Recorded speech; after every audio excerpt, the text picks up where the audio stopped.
ভাই এবার আমরা যে পদ্ধতিটার জন্য এতক্ষণ ধরে অপেক্ষা করছিলাম বা আপনারাও অপেক্ষা করছিলেন, সেটা হচ্ছে আধুনিক পদ্ধতি।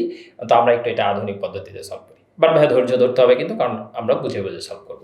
আমরা সবাই এই বিষয়টা জানি যে বৃত্তের সমীকরণ এর সাধারণ রূপ হচ্ছে x square plus y square plus 2gx plus 2fy plus c equal to 0। আমরা এই ফর্মুলাটা ব্যবহার করে এখন এইটা সমাধান করব। তো সবাই একটু লক্ষ্য করেন, এই পদ্ধতিতে সলভ করার ক্ষেত্রে আমার যে কাজটা করতে হবে সেটা হচ্ছে জি, এফ এবং সি এর মান বের করতে হবে। তো এই মেথডটাকে আমরা জিএফসি মেথডও সংক্ষেপে বলতে পারি। তো ভাই দেখেন, আমি জানি বৃত্তটা 1,2 বিন্দু দিয়ে যায়, তাই এই বৃত্তের সমীকরণে এক্স এর পরিবর্তে 1, ওয়াই এর পরিবর্তে 2 বসানো যায়। কারণ কি ভাইয়া? কারণ খুবই সিম্পল, সমীকরণটা 1,2 বিন্দু দ্বারা সিদ্ধ হয়। তো ভাই এবার একটু সবাই লক্ষ্য করি, আমি এর পরের লাইনটা এখান থেকে একটু এইভাবে লিখতে চাচ্ছি, 2g plus 4f plus c equal two negative 1 square plus 2 square equal to negative 5। এবার একটু লক্ষ্য করেন তো, এই সমীকরণটা আমরা এই মান না বসিয়ে, অর্থাৎ এই যে বিন্দুগুলো স্থানাঙ্ক যে বসাইছেন তা বসিয়ে লিখে দেওয়া যায়। প্রসেসটা একটা এরকম, জির সাথে কত আছে 2, এই যে জি এর সাথে যে 2 আছে এটা আসলে কি? এটা হচ্ছে এই এক্স স্থানাঙ্ক 1 কে ডাবল করলে কি হয় 2, এটা জির সাথে আছে।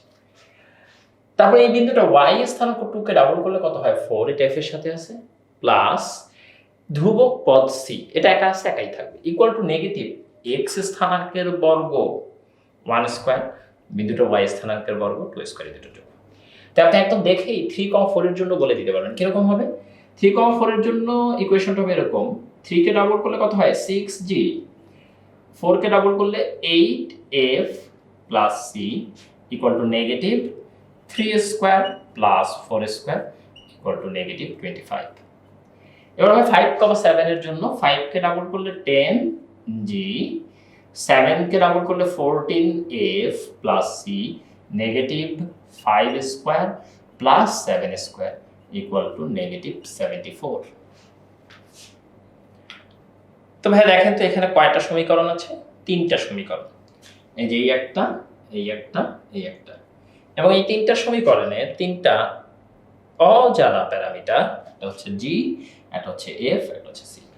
তাহলে আমরা জি, এফ এবং সি এর মান সমীকরণ 3টা সমাধান করে বের করে ফেললেই কিন্তু আমাদের বৃত্তের সমীকরণ বের করা হয়ে যাবে।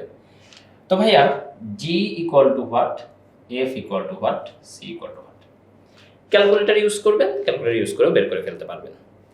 তবে আমি একটু সংক্ষেপে ক্যালকুলেটর ইউজ করার প্রসেসটা বলে দিই।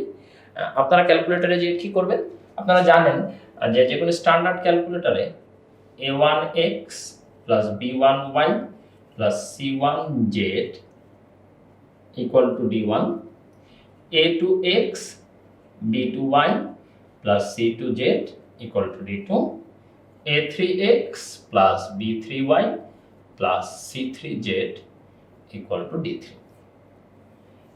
এইরকম ফর্মে ইনপুট দেওয়া থাকে। তো আপনার কাজ কি?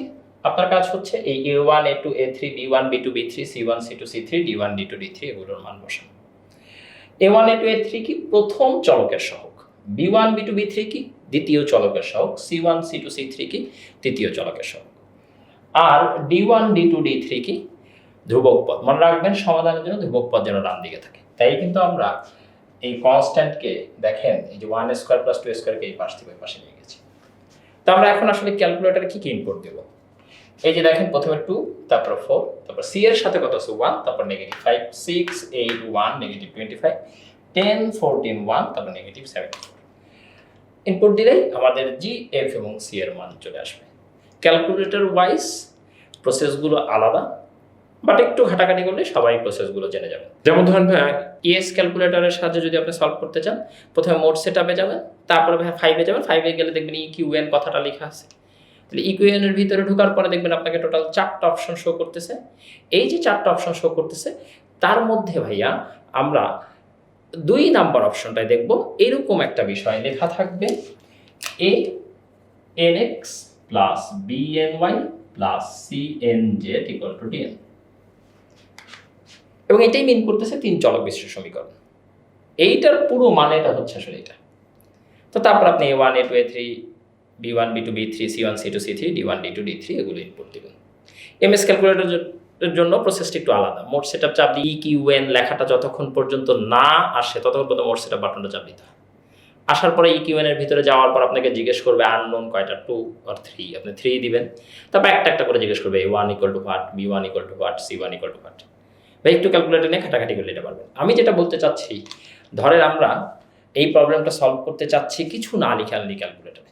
তবে আমি যেটা বলতে চাচ্ছিলাম যে ক্যালকুলেটরটাকে ইকুয়েশন মোডে নিয়ে যাওয়ার পরে আপনি ইনপুটগুলো দেওয়ার সময় তো কোনো দিকে তাকানো দরকার নেই, খালি প্রশ্নটা দেখে আপনি বসিয়ে দিতে পারেন মানগুলো এবং ডিরেক্টলি আনসার পেয়ে যাবেন। কীভাবে বসাবেন দেখেন তো। প্রথমে ভাই 1 কে ডাবল করলে কত হয় 2, তারপর 4, তারপর থার্ডটা 1, তারপরে নেগেটিভ 1 স্কোয়ার প্লাস 2 স্কোয়ার, তারপরে হচ্ছে ভাই 6 8, তারপরে 1, তারপর নেগেটিভ 3 স্কোয়ার প্লাস 4 স্কোয়ার, তারপরে ভাইয়া 10 14 1 নেগেটিভ 5 স্কোয়ার প্লাস 7 স্কোয়ার বসিয়ে 3 বার ইকুয়াল দেবেন। প্রথমে একবার ইকুয়াল দিলে জি এর ভ্যালু চলে আসবে 19/2, f নেগেটিভ 29/2, c 34।